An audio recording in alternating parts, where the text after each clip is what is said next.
Historia sobre la oscuridad de Neil Anderson. Capítulo 5. ¿Cómo ser la persona espiritual que deseas ser? A principios del siglo XX, un asilo en las afueras de Boston albergaba a individuos gravemente retardados y perturbados. Uno de los pacientes era una niña que la llamaban simplemente Anita. No se daba con nadie en el asilo. El personal trató todos los medios posibles para ayudarla, pero sin éxito. Finalmente, fue encerrada en una celda en el sótano y fue desechada como incurable. En el asilo trabajaba una cristiana que creía que una criatura de Dios necesita amor, preocupación y cuidado. Entonces decidió dedicar el tiempo del almuerzo para estar con Anita, leerle y oraba a Dios que la aliviara de la prisión del silencio. Todos los días esta cristiana llegaba a la puerta de Anita y leía, pero la pequeña nada respondía. Pasaron meses. La mujer trataba de hablar con Anita, pero era como hablarle a un cuarto vacío. Le llevaba algunas golosinas, pero no recibía nada a cambio. Un día faltaba una galleta del plato que la amable mujer recibió de vuelta de la celda de Anita. Animada, la mujer continuó su lectura y oración por ella. Con el tiempo, la pequeña comenzó a responder a través de los barrotes de su celda. Pronto la cristiana convenció al doctor que Anita necesitaba una segunda oportunidad para su tratamiento. La sacaron del sótano y se continuó el trabajo con ella. 2 años después, se le dijo que Anita podía dejar el asilo y llevar una vida normal. Sin embargo, ella prefirió no salir. Estaba muy agradecida por el amor y la atención que recibió de la cristiana, que decidió quedarse y dar amor a otros como ella había sido amada.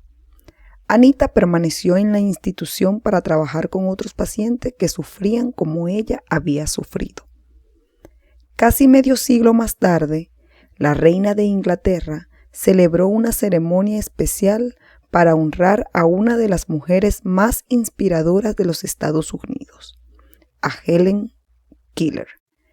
Cuando se le preguntó a qué atribuía su éxito al vencer su ceguera y sordera, Helen Keller respondió: si no hubiera sido por Anna Sullivan, hoy yo no estaría aquí.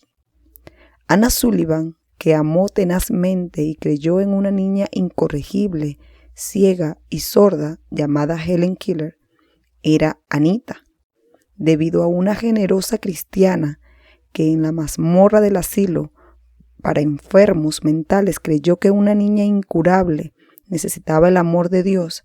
El mundo recibió el maravilloso don de Helen Keller. ¿Qué se necesita para ser ese tipo de cristiano? ¿Qué se necesita para que pasemos la barrera de nuestro egoísmo inconsecuente, nuestros deseos carnales, para prestar un servicio de amor a Dios y al prójimo? ¿En qué consistió la esencia de la madurez cristiana que motivó a la benefactora de Anna Sullivan para un ministerio tan significativo? Primero, se necesita una firme comprensión de lo que eres en Cristo. No puedes llegar a ser como Jesús a menos que seas su retoño. Tienes que ser injertado en la vid, porque sin Cristo nada puedes hacer.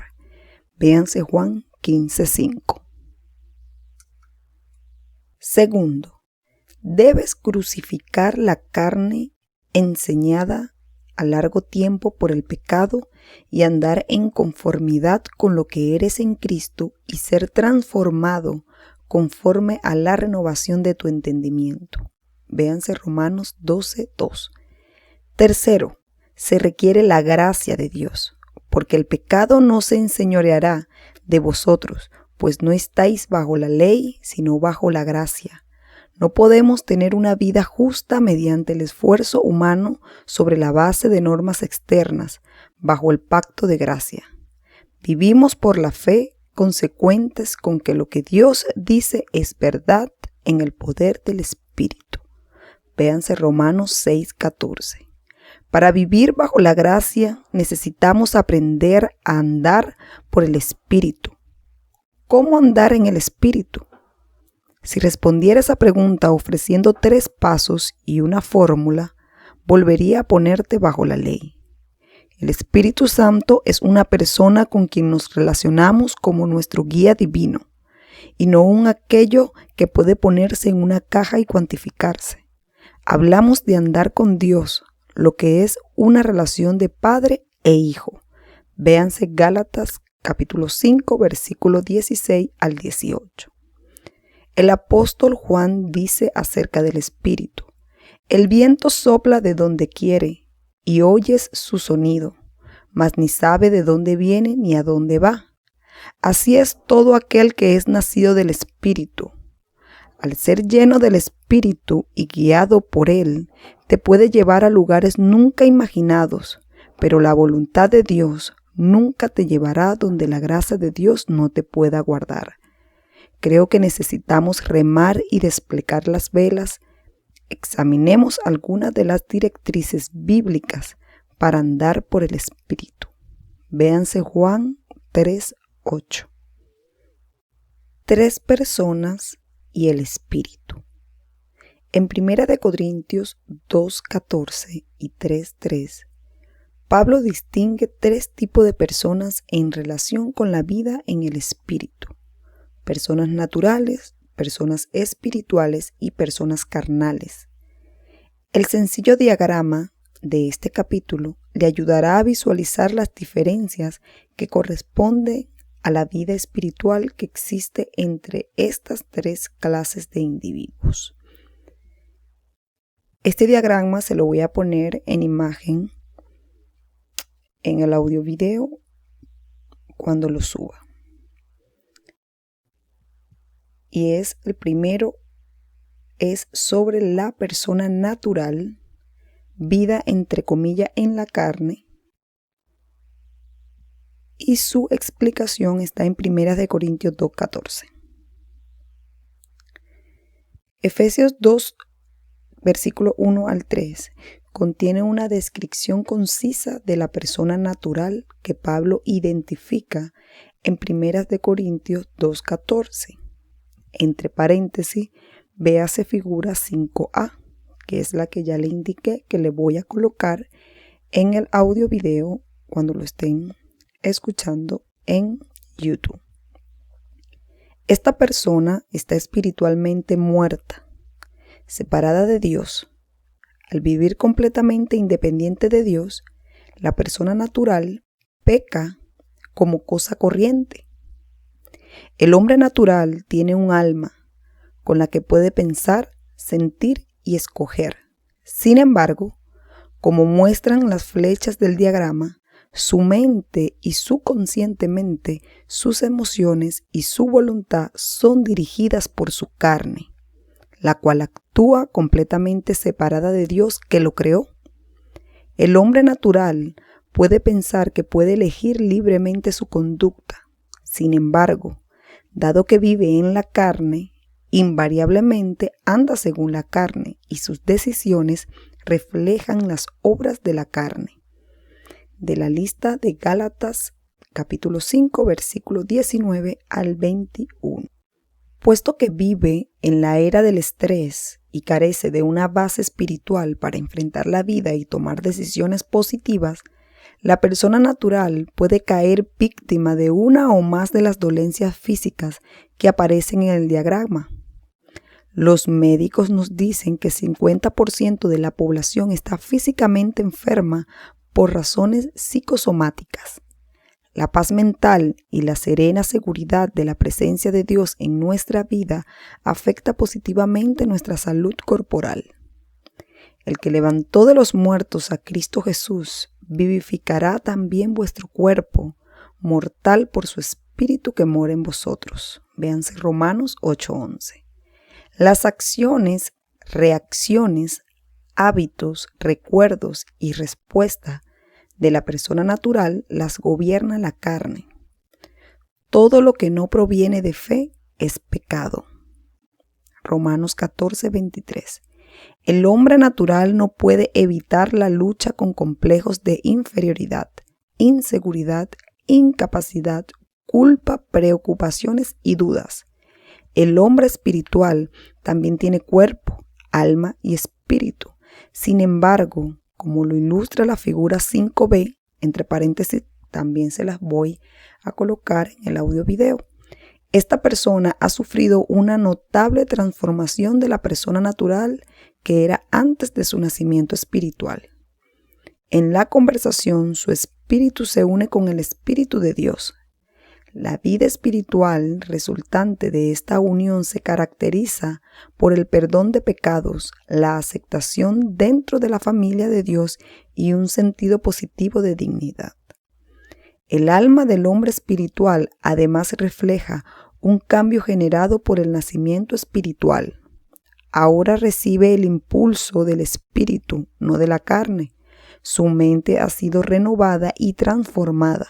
Sus emociones se caracterizan por la paz y el gozo en lugar de la turbulencia.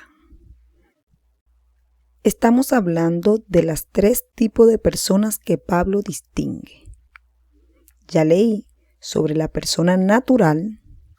Ahora vamos con la segunda, la persona espiritual. Igualmente acá en el libro hay un diagrama que se los estaré también reflejando en el audio video. La persona espiritual está contenida en la palabra en 1 Corintios 2:15 y habla de vida en el espíritu. También tienen la libertad de elegir no andar en la carne, sino andar según el espíritu. Cuando el hombre espiritual ejerce su decisión de vivir en el espíritu, su vida muestra el fruto del espíritu. Véanse Gálatas 5, versículos 22 y 23. El cuerpo de la persona espiritual ha sido transformado.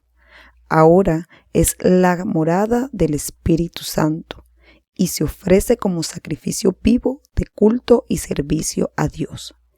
La carne, condicionada a vivir independientemente de Dios bajo el viejo hombre, todavía está presente en el hombre espiritual, pero responsablemente crucifica la carne y sus deseos diariamente, puesto que se considera vivo en Cristo y muerto al pecado.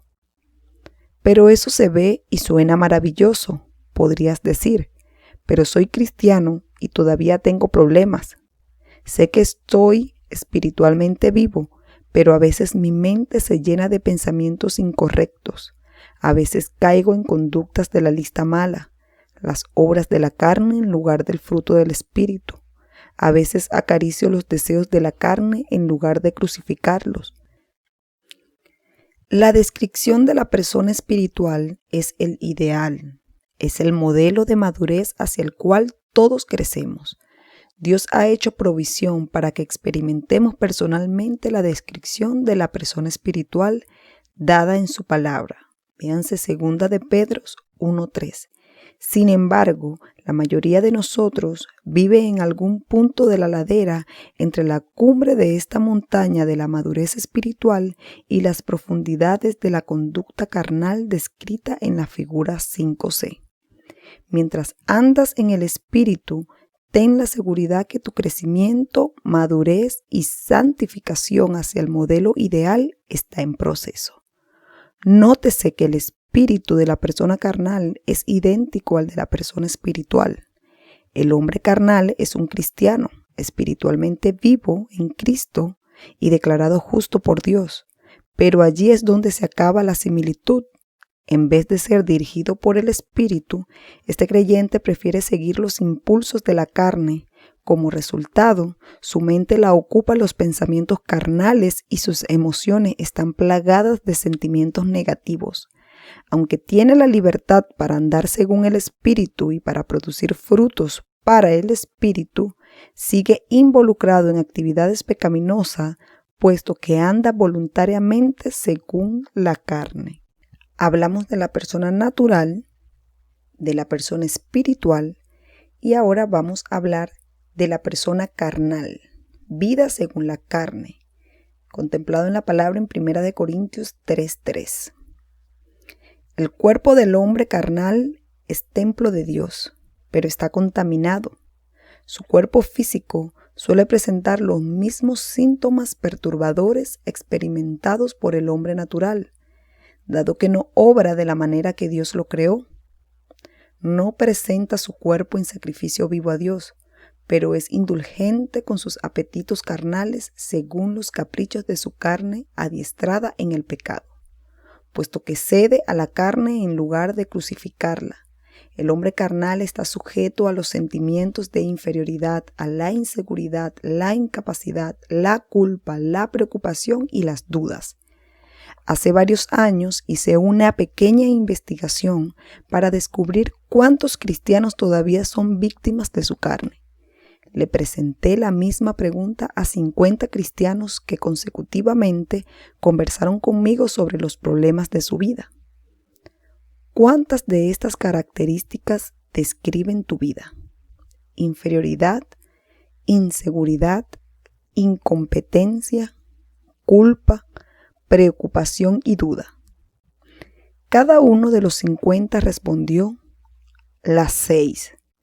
Aquí tenemos 50 hijos de Dios, nacidos de nuevo, que estaban de tal manera empantanados por la carne que lidiaban con los mismos problemas que abruman a los que viven solo en la carne. Si te planteo la misma pregunta, ¿cómo responderías? Con mi experiencia como consejero, imagino que muchos de ustedes reconocerían que algunas o todas estas 6 características lo describirían. Me resulta evidente que un número asombroso de creyentes no saben vivir por la fe en el poder del Espíritu Santo. ¿Luchas con sentimientos de inferioridad? ¿A quién o a qué eres inferior? Eres hijo de Dios sentado con Cristo en los lugares celestiales. Efesios 2:6. ¿Te sientes inseguro? Tu Dios nunca te dejará ni te abandonará. Hebreos 13:5. Incompetente, todo lo puedes en Cristo que te fortalece. Filipenses 4:13. Culpable, ninguna condenación hay para los que están en Cristo Jesús. Romanos 8:1. Preocupado, puedes tener paz con Dios y aprender a poner tu ansiedad sobre Cristo. Filipenses 4:6 y 1 de Pedro 5:7 y Juan 14:27. ¿Dudas? Dios da sabiduría a quien la pide. Santiago 1:5. ¿Por qué suele haber una disparidad tan grande entre las dos clases de cristianos, espiritual y carnal? ¿Por qué tantos cristianos viven tan lejos de su potencial en Cristo? ¿Por qué tan pocos de nosotros disfrutan la vida abundante, productiva, que ya hemos heredado? Cada año deberíamos ser capaces de decir: ahora soy más amante, apacible, gozoso, paciente, amable y gentil que lo era el año pasado. Si no podemos decir honestamente eso, no estamos creciendo. Como todas las cosas que pertenecen a la vida y a la piedad nos han sido dadas por su divino poder, mediante el conocimiento de aquel que nos llamó por su gloria y excelencia, sin embargo, un sinnúmero de cristianos han estado nacidos de nuevo durante años, aún décadas, pero todavía les falta experimentar una medida significativa de victoria sobre el pecado. La ignorancia, la falta de arrepentimiento y de fe en Dios y los conflictos no resueltos impiden que la persona crezca. Véanse 2 de Pedro 1:3. Caminar por el Espíritu es una relación, no una reglamentación. El mundo y la carne no son los únicos enemigos de nuestra santificación. Tenemos un enemigo vivo, personal, Satanás, que trata de acusar, tentar y engañar a los hijos de Dios. Pablo escribe acerca de Satanás en 2 de Corintios 2:11. No ignoramos sus maquinaciones. Quizás Pablo y los corintios no las ignoraran, pero muchos de los cristianos del presente las ignoran. Vivimos como si no existiese el reino de las tinieblas. Nuestra ingenuidad en esta área es un tributo agobiante que impide a los cristianos experimentar su libertad en Cristo. Parámetros del andar lleno del Espíritu. Cuando nos convertimos, éramos como una cortadora de pasto con motor de 1/3 de caballo de fuerza. Podíamos hacer algo, pero no mucho porque no éramos maduros. Nuestra meta como cristianos es llegar a ser un motor Caterpillar, una verdadera usina eléctrica para el Señor. Sin embargo, sin combustible, nada pueden lograr ni una cortadora de pasto ni un tractor nivelador. Sin Cristo, nosotros nada podemos hacer. No importa cuán maduro seas, no puedes producir si no andas por la fe en el poder del Espíritu Santo. Véanse Juan 15:5. Cuando se llega a decidir entre andar en la carne y andar en el Espíritu, nuestra voluntad es como un conmutador de 2 sentidos. La voluntad del nuevo cristiano parece un resorte cargado hacia la conducta carnal. Los nuevos creyentes van a vivir según lo que saben y no saben mucho acerca de la vida llena del Espíritu. La voluntad del cristiano maduro está cargada hacia el Espíritu. Hacen malas decisiones ocasionales, pero aprenden diariamente a crucificar la carne por la fe en el poder del Espíritu Santo. Andar en el Espíritu es relación, no es estricta disciplina. A modo de ilustración, piensa en tu matrimonio. Quizás hayas comenzado tu matrimonio apoyando en reglas para una comunicación efectiva, satisfaciendo uno las necesidades sexuales del otro y así sucesivamente. Sin embargo, si después de varios años ni siquiera pueden hablarse o hacer el amor sin seguir un patrón o lista de pasos, su relación matrimonial está aún en la infancia. En un matrimonio maduro, la comunicación fluye en forma natural entre dos que se aman mutuamente. Otro ejemplo es la oración. Quizás hayas aprendido a orar usando una clave: adoración, confesión, acción de gracia, suplicación. Sin embargo, si has sido creyente durante años y tu vida de oración no es mucho más profunda que eso, no has aprendido a orar en el Espíritu. Véanse Efesios 6:18. La oración es un camino de ida y regreso con Dios que requiere escuchar además de pedir. Pablo define lo que significa andar en el Espíritu en Gálatas 5, versículos 16 al 18. Andad en el Espíritu y no satisfagáis los deseos de la carne, porque el deseo de la carne es contra el Espíritu, y el del Espíritu es contra la carne, y estos se oponen entre sí, para que no hagáis lo que queráis, pero si sois guiados por el Espíritu, no estáis bajo la ley. Realmente, este pasaje nos dice más acerca de lo que no es andar en el Espíritu, pero es útil porque nos da 2 parámetros dentro de los cuales podemos vivir libres. Lo que no es andar lleno del Espíritu. Primero, Pablo dice que andar en el Espíritu no es licencia. Licencia es desconsideración hacia las reglas o reglamentos y constituye el abuso de un privilegio. Algunos cristianos afirman erróneamente que andar en el Espíritu y vivir bajo la gracia significa yo puedo hacer lo que quiera. Andar en el Espíritu quiere decir no puedes hacer lo que se te antoje. Vivir por el Espíritu no es tener libertad para hacer lo que quieras. Eso sería licencia. Significa que eres libre para vivir libre, responsable y moralmente, algo que no podías hacer cuando eras esclavo del pecado. Se me invitó a hablar en una clase de religión en un colegio católico sobre el cristianismo protestante. Al final de la charla, un estudiante de aspecto atlético avispado levantó la mano y preguntó: ¿hay muchos noés en su religión? Le respondí: creo que no tengo otros que los que Dios no tenga. Pero creo que tu pregunta en realidad es: ¿tengo alguna libertad? Él asintió. Por cierto, Tengo libertad para hacer lo que quiero, respondí. Reveló en su rostro que no me había creído. Por favor, habla en serio, dijo. Le respondí, soy libre de tomar la decisión de asaltar un banco, pero soy suficientemente maduro para comprender que sería esclavo de este acto por el resto de mi vida. Siempre andaría mirando que no me descubrieran. Tendría que ocultar mi delito. Posiblemente me escondería y a la larga tendría que pagar por lo que hice. También soy libre de decir una mentira, pero si miento, tendría que recordar la mentira que dije, a quién se la dije. Lo que algunos piensan que es libertad, solo es licencia que conduce a la esclavitud. La libertad no está en el ejercicio de la decisión. En último análisis, esta es sus consecuencias. El Espíritu de verdad siempre nos guiará a la libertad, pero los deseos de la carne nos llevarán al pecado y a la esclavitud.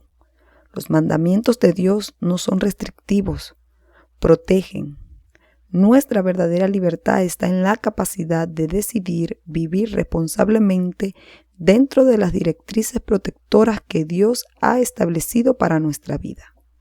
Segundo, andar en el Espíritu tampoco es legalismo. Si sois guiado por el Espíritu, no estáis bajo la ley. Gálatas 5:18.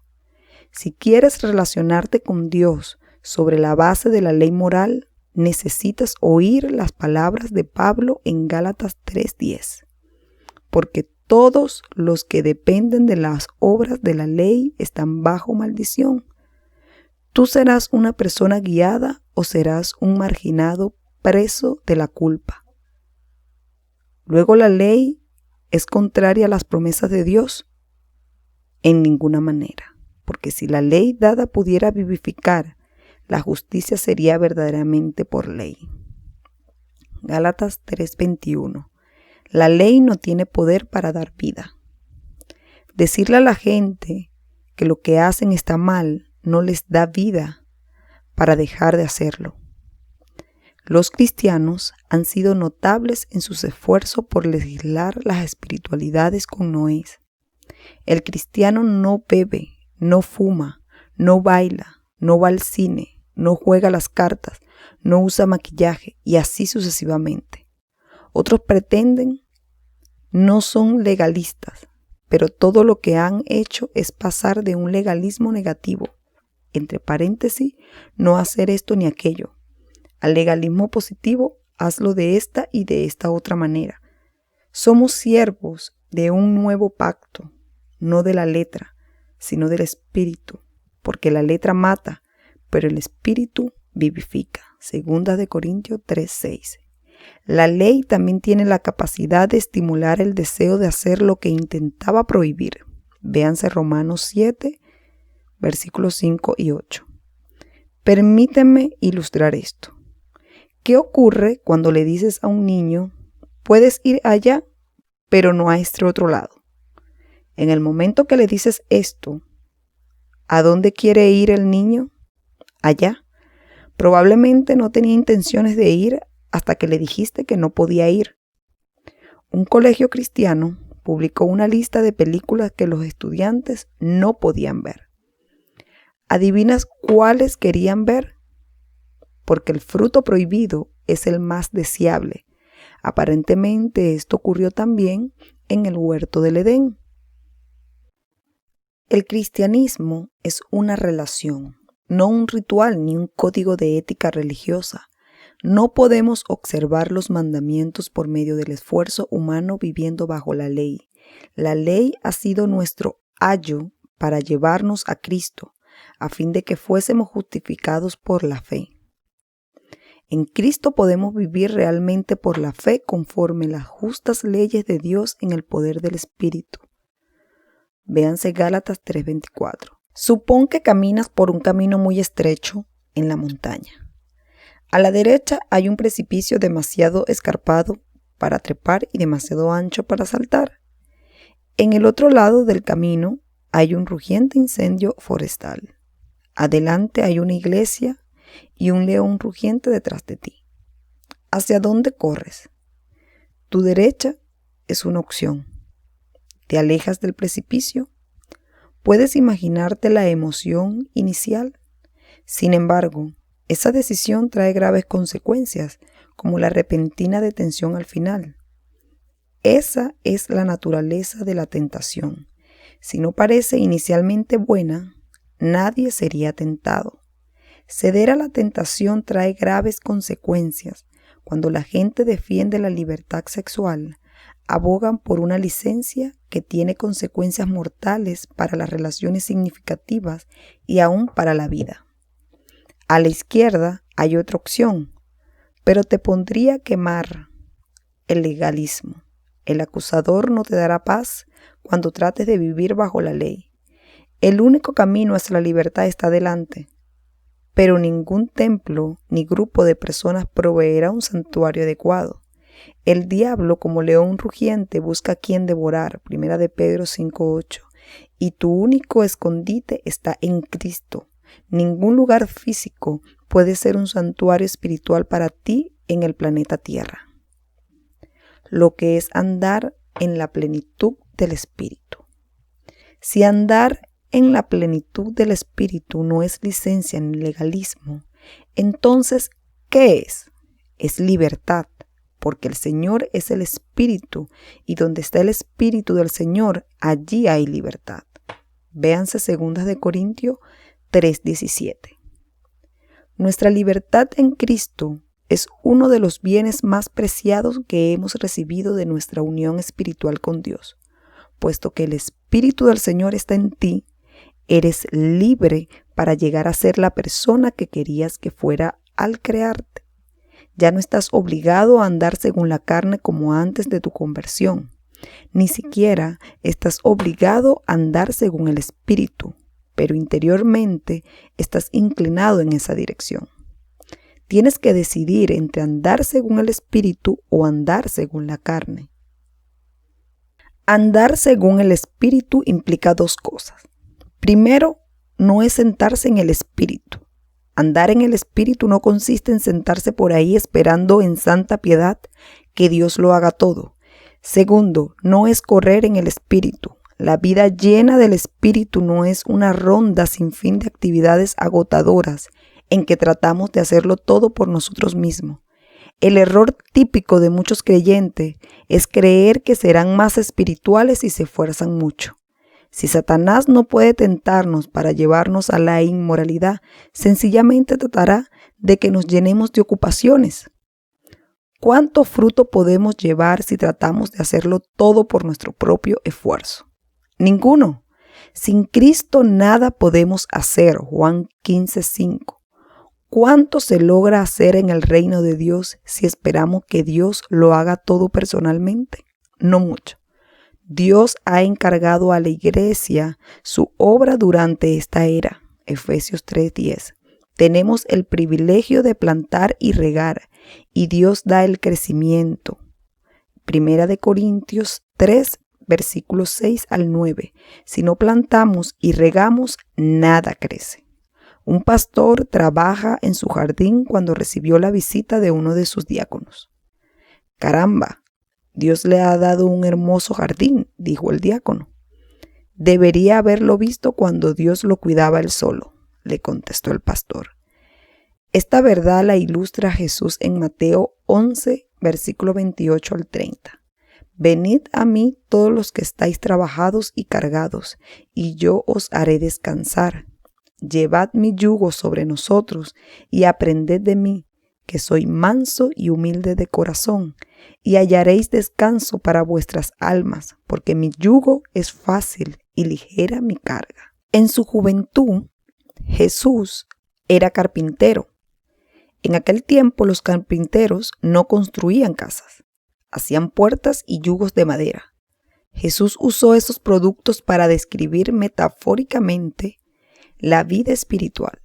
Por ejemplo, Jesús es la puerta hacia la vida espiritual, Juan 10:9, y el yugo es una viga de madera que se coloca sobre la cabeza de los bueyes. ¿Para qué sirve el yugo sobre una sola cabeza? Mejor sería no llevarlo. Solo sirve si dos van enyugados y tiran en la misma dirección. El buey joven aprende cuando se le pone en un yugo con un buey que ya conoce el oficio, que por lo que padeció, aprendió la obediencia. Hebreos 5:8. La naturaleza típica del buey joven le lleva a creer que el paso es muy lento y trata de correr, pero todo lo que consigue es que le duele el cuello. Los muchachos se fatigan y se cansan, los jóvenes se fatigan y caen, pero los que esperan en Jehová tendrán nuevas fuerzas, levantarán alas como las águilas, correrán y no se cansarán, caminarán y no se fatigarán. Isaías 40, versículo 30 y 31. Algunos bueyes jóvenes se sienten tentados a abandonar, pero la vida sigue y las deudas se acumulan. Otros se sentirán tentados a desviarse a la izquierda o a la derecha. Entonces llega el día en que el buey joven se dice: este buey viejo sabe de qué habla y sabe andar. Creo que aprenderé de él. Una vez tuve un perro mudo llamado Buster. Compré una cadena y mandé a Buster a una escuela para perros con mi hijo. No resultó. Un día quise sacar a Buster a caminar. Dije caminar, no correr. Le puse la cadena y salimos. Yo era el amo y sabía a dónde quería ir en esta caminata. Buster casi se estranguló tratando de correr adelante, pero yo estaba decidido a ser el amo y mantener mi paso. Luego se detenía a olfatear una flor o cualquier cosa, pero yo seguía caminando. ¿Aprendió ese perro mudo a caminar con su amo?, preguntarás. No, nunca.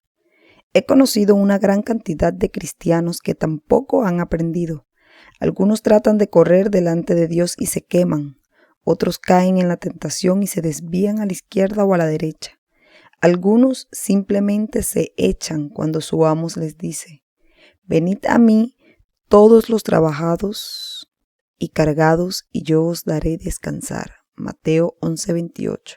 Podemos hallar descanso para nuestra alma si aprendemos a vivir por la fe en el poder del Espíritu Santo. Guiados por el Espíritu. También somos guiados por el Espíritu. Romanos 8:14. El Señor usa otra metáfora para describir nuestra relación con Él. Él es nuestro pastor y nosotros somos ovejas de su prado. Las ovejas necesitan ser apacentadas. Lo sé porque en mi juventud, en la granja de Minnesota, tuve el privilegio de ser pastor de ovejas. En la primavera, cuando se producía el deshielo, pastoreaba las ovejas cerca del camino para que comieran hierba fresca. Teníamos que mantenerlas en movimiento o comían hasta atragantarse y morir.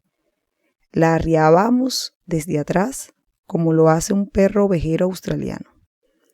Mientras estudiaba en Israel, observé a un pastor que cuidaba sus ovejas en una ladera en las afueras de Belén. El pastor, sentado en una piedra, miraba a las ovejas mientras paseaban. Luego se paró, dijo unas pocas palabras a las ovejas y comenzó a caminar. Las ovejas lo miraron y le siguieron.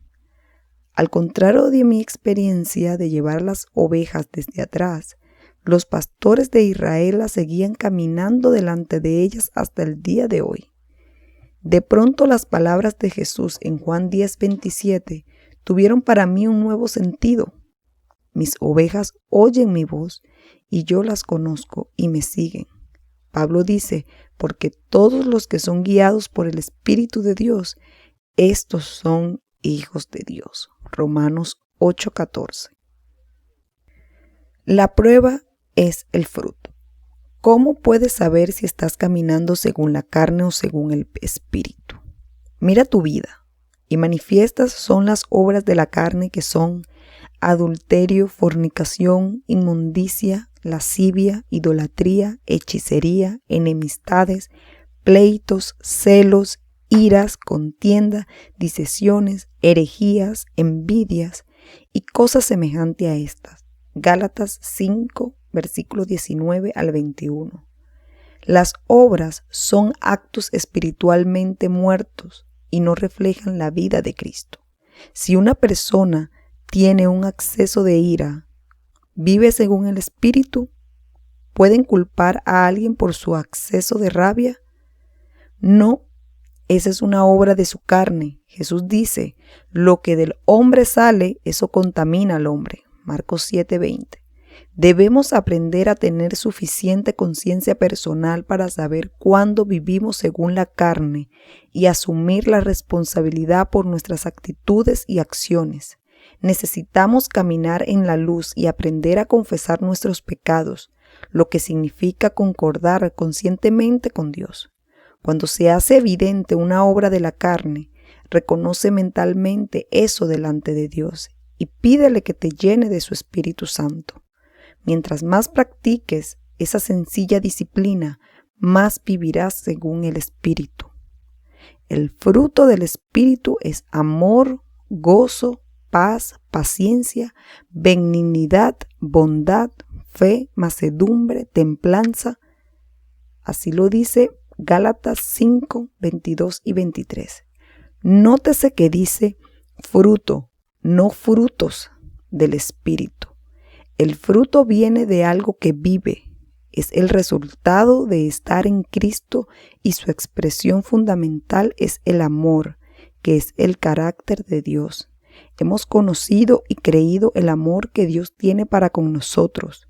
Dios es amor y el que permanece en amor permanece en Dios y Dios en él. Primera de Juan, capítulo 4, versículo 16.